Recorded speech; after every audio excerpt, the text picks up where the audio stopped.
चलिए मथुरा का जिक्र करें। मथुरा में संत सत्ता संस्कृति का महाकुंभ लगा है। कार्यक्रम में राजनीति जगत के दिग्गज भी इस वक्त शामिल हैं। तो मैं आपको देता हूं माइक, एक एक करके सभी को बुलाइए और एक बार सभी को बोलने का दीजिए।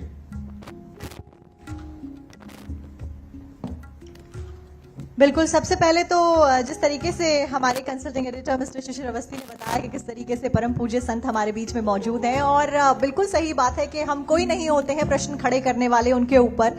जो कि एक रास्ता दिखाते हैं, एक बैलेंस क्रिएट करते आए हैं सोसाइटी में, और आगे भी लगातार यही प्रयास रहता है शांति से और विनम्रता के साथ में किस तरीके से जीवन को व्यतीत किया जा सकता है। और शिशिर सर जिस तरीके से बता रहे थे कि एक एक करके सबके शब्द रखे जाएंगे, सबसे पहले मैं रिक्वेस्ट करूंगी परम पूज्य श्री पंकज शास्त्री जी से, मथुरा परम गौ भक्त एवं यमुना पुत्र के स्वामी जी, आपका क्या कुछ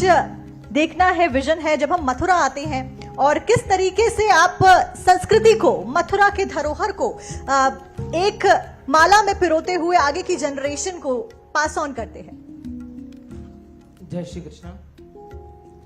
सबसे पहले जो विषय रखा गया है कि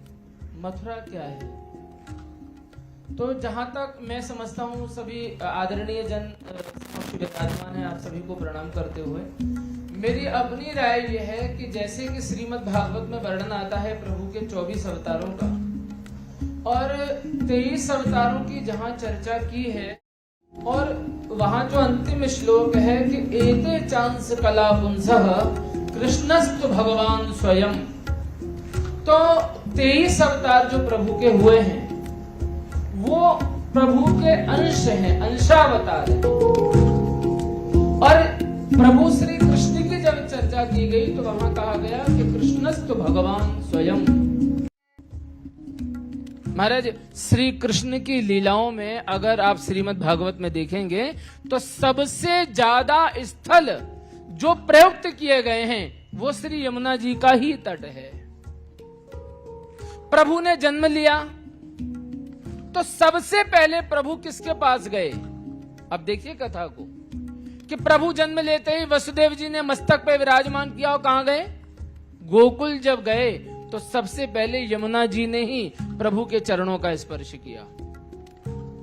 महाराज, प्रभु जब गोपियों के साथ होली खेलते हैं तब भी वहां यमुना जी का वर्णन आता है, जहां चीरहरण लीला करते हैं वहां भी यमुना जी का वर्णन आता है, जहां रास लीला करते हैं वहां भी यमुना जी का वर्णन आता है, और यहां तक कि जब उद्धव जी महाराज गोपियों को संदेश देने आए हैं वहां भी यमुना जी का ही वर्णन है। तो महाराज, यमुना जी के पावन तट पर बसी हुई ये मथुरा नगरी अपने आप में बहुत ज्यादा महत्ववान है भगवान श्री कृष्ण के जीवन चरित्र के लिए और समस्त सनातन धर्मावलंबियों के लिए। और यहाँ तक मैं कहूँ कि महाराज, यमुना जी के तट पर होने से मथुरापुरी अत्यंत धन्य हुई है, और मथुरापुरी में जिन जिन लोगों ने जन्म लिया है वो अत्यंत धन्य हुए हैं, और इवन जो यहाँ आ गए हैं किसी भी कारण से वो अत्यंत धन्य हैं। बात बहुत लंबी हो जा रही है पर पूरी बात कहूंगा जरूर कि